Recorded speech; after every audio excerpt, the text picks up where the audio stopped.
Welcome to another episode of Guard Life Flourish, where whether it's your guard life or your personal life, the goal is that we flourish. Today's special guest, we have Command Sergeant Major Zell Johnson with us today. Man, it's exciting to have you here. I know it's been a lot of work you got a civilian career, you got Army career, you got family to raise, you got lots of stuff going on, and man, I'm just excited that you're here today. Thank you for being here. Thank you. One of the first things that I wanted to really kind of just get to was, tell us about yourself, your career, the unit that you're with, what you do. Kind of just give us a little bit about who you are. Okay. I'm married. I got 3 children. I got 2 old, 22, and one going on 21. And then I started all over. I got a 3-year-old. Oh, man. and I have a grandson. So. Well, welcome, Grandpa. So that's always fun. And outside of all that, I work at the Nevada Test Site, or NNSS. I've been out there for the last 16, going on 17 years. Wow. And I own 2 small businesses. I own a alteration shop and a nail salon. Oh, right on. That's why your nails look so good all the time. Yeah, right. So I always get a lot of questions about that when I'm like, yeah, I own a nail salon. So, that's crazy. Right. How long have you been in the Guard? So in the Guard, I'm a Command Sergeant Major of the 221 Cav. I've been in the Guard for 22 years now. Wow. And I've been Guard the whole time. I've been in the Cav the whole time.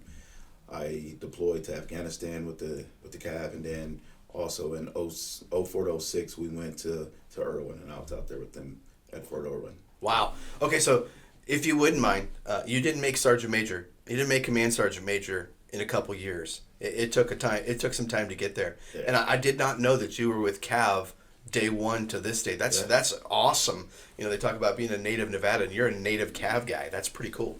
Yeah, no, so I'll even say a little bit about that real quick. It has its goods and bads, in my opinion. I do wish that I would have ventured out a little bit more, and this is what I tell all my young soldiers now. Yeah. It's like, you know what, go out, see some other stuff, and it's going to make you a well-rounded soldier. So I actually encourage that. Whereas when I was coming up, and before I know what I know now, I didn't encourage that. I was always like, home team this.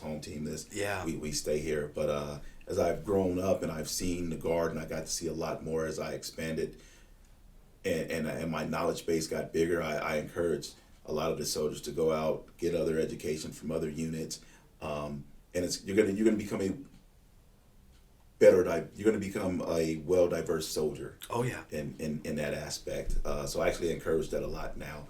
And then you go out, you see some other stuff, and then you come on back home. You always come back to Cav. Come back home now. Yeah. So, but I was blessed. I don't have any regrets in how I conducted my career, because I did, even though I stayed in the Cav that whole time, I did go out and I went and sought other things, and I did a lot of different missions. I've been to a lot of different schools.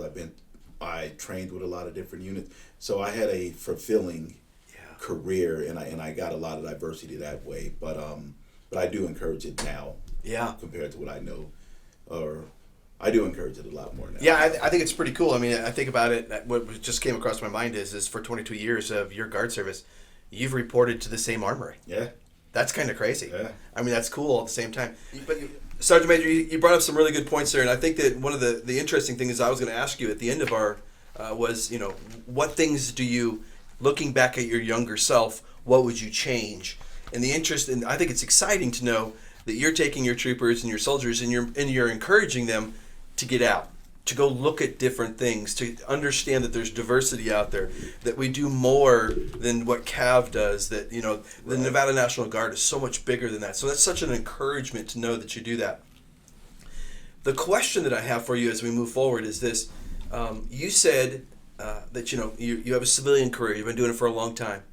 And you're in a management position there as well. Correct. You're a Command Sergeant Major for the Cav. I mean, that's a really high position. That's the highest position enlisted. You have your own businesses. You manage them as well. You are in the world of management from the top down. That's who you are. What would be a couple character traits, looking back at that or looking at it now, that you have to have as a leader? So as a leader, that one's simple. What has made me successful throughout everything, and even in my civilian job, even in my businesses, in the military, and it all goes hand in hand, is taking care of people. Ooh. Putting people first.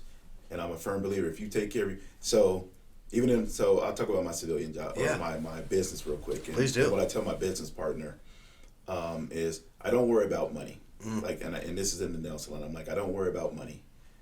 If we do our part by taking care of our team members, our team members are going to take care of us by going out and taking care of their customers and providing them the best service, the best customer service, and everything across the board. And in return, that's going to make money.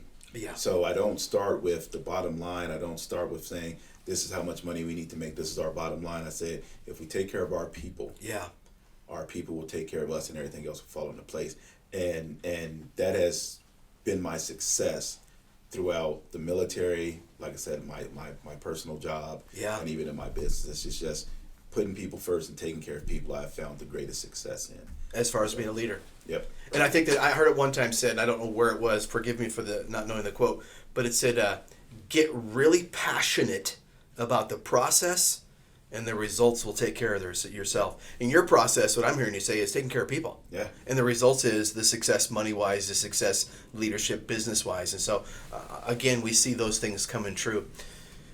Taking care of people. You just recently went through a class called Purple Resolve. Right. And you went through the train the trainer. You went through the whole week of training for not only to understand what Purple Resolve was or is, but you said, you know what, I want to learn this stuff and I want to share this with others. And now that I heard your leadership principles, I understand why it became so important to you. My question to you would be this. What about Purple Resolve do you like? How can you share what Purple Resolve is with those who don't know it is? What would you say?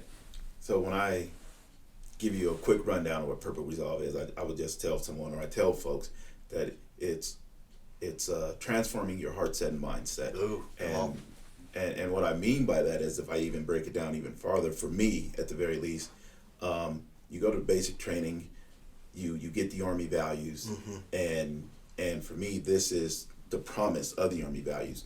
Like, you're actually, just because you graduate basic training you don't have the Army values. Yeah. They say that you do or whatever, but they don't give you a roadmap of how to go out and be successful and live the Army values. And for me, and when I explain it, that's what Purple Resolve is. Purple Resolve is what was missing, that connection between the Army values and who we say we are, and how do we get to actually put into practice on who we are as a organization, as an Army, as a Guard, and as a unit. This is how we put that into practice, and that's how we actually become who we actually say we are. Because before, I won't say before, we'll pass on. Yeah, there we go. Come on. Yeah. Yeah, let's go.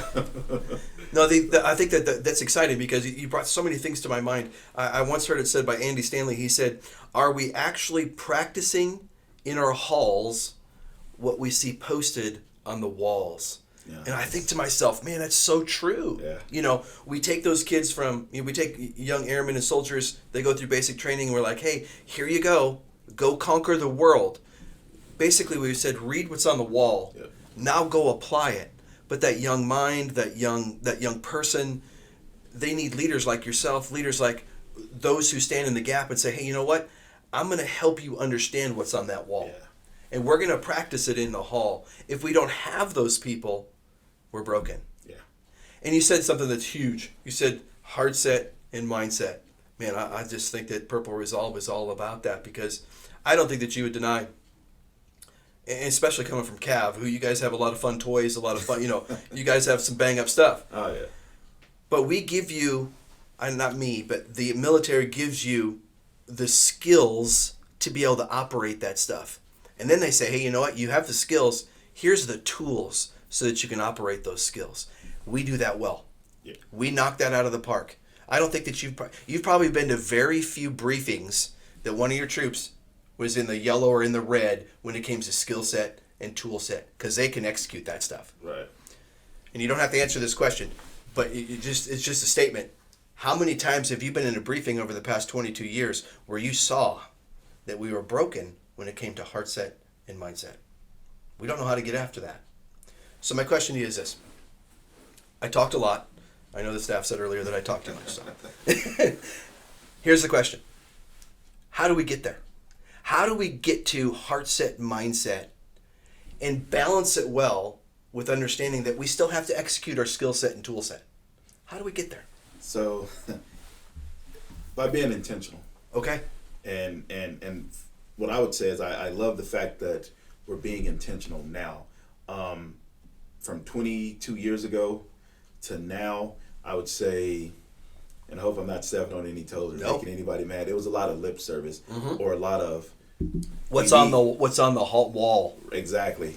And I think now over the last, I would probably say 5 years, I see the military as a whole, the Nevada Guard in particular, actually making a conscious effort to be intentional about what we're talking about. And that's rather, I remember sitting down in suicide awareness classes or EO classes and thinking none of this has anything to do with me, because it was just like, hey, it's a check the block. It's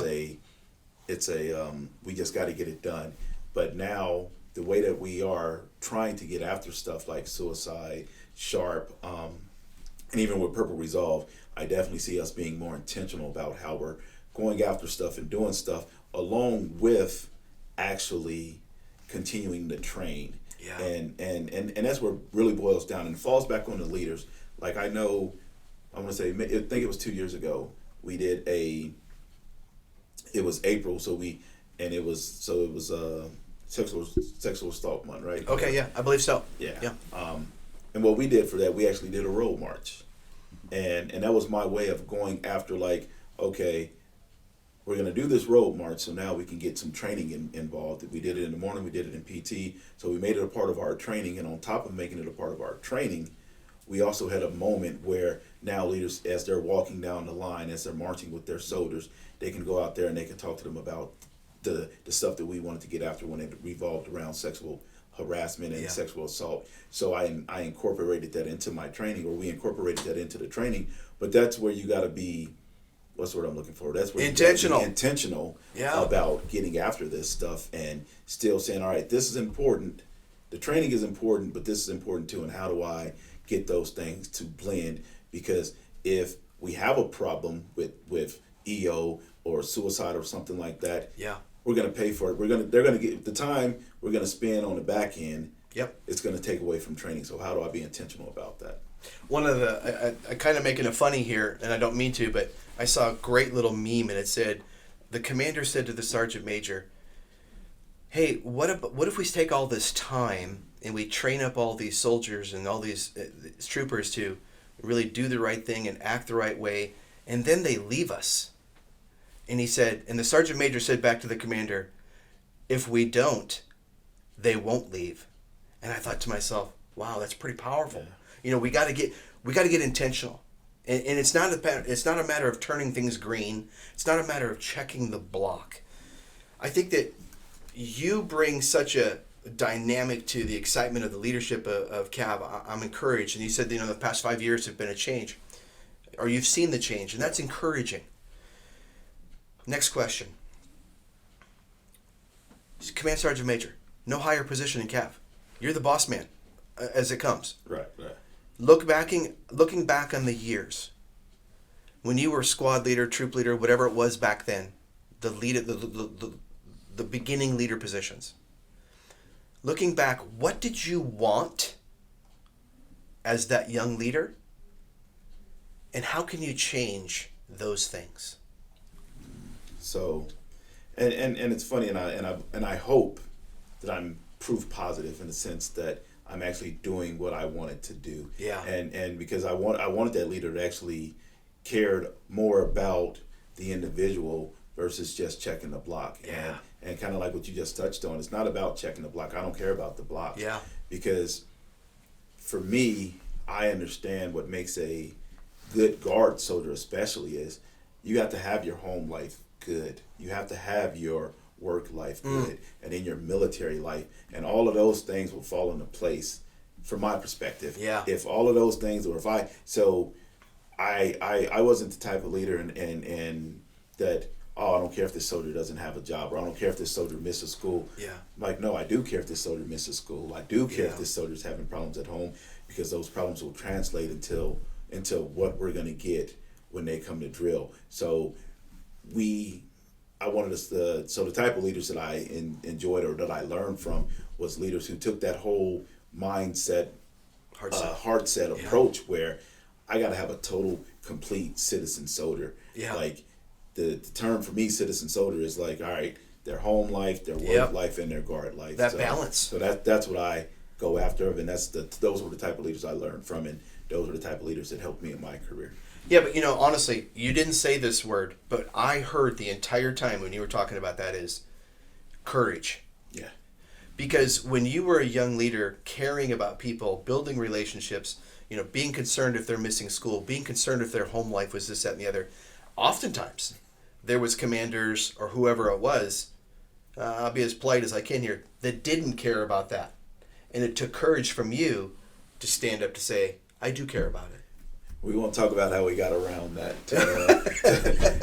I won't talk about how we got around that to make it happen, but I agree. It took courage. I mean, at the end of the day, you stood up for somebody. It took courage. It took vulnerability and all that stuff. Question. I want to bring it back to Purple Resolve a little bit. I believe, and I want you to comment on this. You can agree, disagree, however you want to. I believe that Purple Resolve gets after common sense things. I mean, there's nothing in Purple Resolve that we go, oh man, I never thought of that. Because most of it is we've already thought about in our lives. We don't apply it for a large part. But I believe that Purple Resolve gets after our soldiers, airmen, and says, hey, if we care about you and we help you and we give you tools to be better the 28 days that we don't have you, by default, we're going to have a great soldier, airman, trooper when they are with us. I believe that you agree with that. 100%. You've taken the class, you've been a leader, we've done all this stuff. Tell me a couple good takeaways from Purple Resolve that you would share with your troopers today. So, two that really stands out to me is dignity through respect and resiliency and hope. And the resiliency and hope is a big one for me. And it's funny, because I even preached that part to like my daughter, my little 3-year-old, and just teaching the resiliency. But I always look at life as you got the glass half full or glass half empty, and I go about it and I talk about perspective. How do we look at things? And I always tell individuals that every blessing or every problem I've had was preceded by a blessing. Yeah. And so I really pushed on that resiliency aspect and a perspective and about turning things around, looking at it through a different lens. Yes. And look at it like you lost your job. Well, let's look at it like at least you had a job. Now let's move forward. Yeah. And get you back on this horse and teaching it resiliency. So that's a big one for me. Yeah. And I think that and that's why I preach on that one a lot, because that's the biggest one that just, in my opinion, that whether it's in the Guard, whether it's in your civilian life, or whether it's in your workplace, that really helps individuals. Well, I think that I find it very interesting because you said you teach it to your 3-year-old daughter. Resiliency, and I think that is a living proof that the resiliency through hope that we teach in Purple Resolve is really a preventative measure. Yeah. And we build upon it. We help you build resiliency. Whereas, hey, I may make some people mad when I say this too, but I really believe that the resiliency that we do in the military is reactive. Yeah. I believe that, and you know what? I'll probably get a few comments. I get it. But the reality is we give people fire extinguishers when they have a fire. Yeah. Let's get after resiliency and hope, and let's help them build, so that when those struggles in life come, they have a bridge. Yeah. You know what I'm saying? Rather than, hey, here's a fire extinguisher, put it out, and then we'll figure out how to have damage control. No, I love, because so much of what we do, and I love that you hit that, and that's why I said that I think we're just now being intentional about things, because a lot of the stuff that we did in the past was being reactionary, and we were reactionary about so much stuff, and I think now we're trying to get after being intentional and teaching individuals like how that mountain or that hill is not a mountain. Yeah. It's really just a hill. Yeah. And the good thing about Purple Resolve is, and one of the key things that they talk about is meeting people where they are. Yeah. And it's so funny because, like, to my 3-year-old daughter, her missing her toy. Oh yeah. world ends. The world ends. Yeah. And I got to meet her where she is and get her to understand, like, hey, no, it's just a toy. Like, there's some other stuff that we can do, but I got to meet her where she's at, because for me, that's not a big problem. But for her, that's the end of the world. The world ends, and we gotta work through that. And it's so funny because, like I said, she's 3 and she walks around talking about emotional intelligence. So she uses that word at daycare. So it's the crazy, or preschool. So it's the craziest thing. But I get after it, and these things, like you said, they're common sense things that were given to our soldiers and given to our leaders. I begin the sign. We're getting close to time. Quite frankly, we're out of time. But I got one more question. Okay. As you leave, as you close today, what is some advice that you would give to not only your troopers, the Nevada National Guard, young leaders across the board? I mean, you've aspired to Command Sergeant Major of Cav. Yeah. That's huge. What advice are you going to give to those who are trying to come up, who are working hard, civilian job, guard duty? What's parting advice that you give them? And so it's almost a theme. You've heard me say it a few times. Yeah. Being intentional. And what I mean by that is, it used to be a bad thing. Like, oh, you're just looking to get promoted, or you're just doing this. Yeah. And it's like no. And I realized in my career that I was intentional about my career without knowing I was intentional about my career.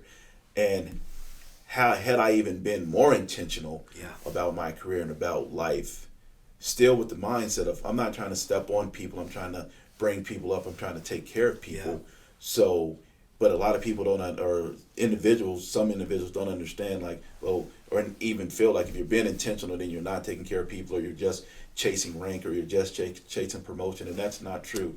Yeah. So I tell anyone, be intentional about life, be intentional about your career, be intentional about the military. We cannot go through life just going along and hoping that we get things right. So that's the best advice I can give anyone, and that's like that's what I walk around just saying all the time. That's your speech. It's just be intentional about what you're doing, and you will find success. Oh man, hey, we are out of time. Right. I'm bummed out about that, because you know what, I have a lot with this fun conversation. Thank you for being here. I know this is out of your workday, out of your civilian world, and thank you for making time to be here with us today. We're honored that you spent that time with us, and from all of us here at Guard Life Flourish, we're really happy that you joined us again. And if you liked what you heard, please give us some likes and please subscribe.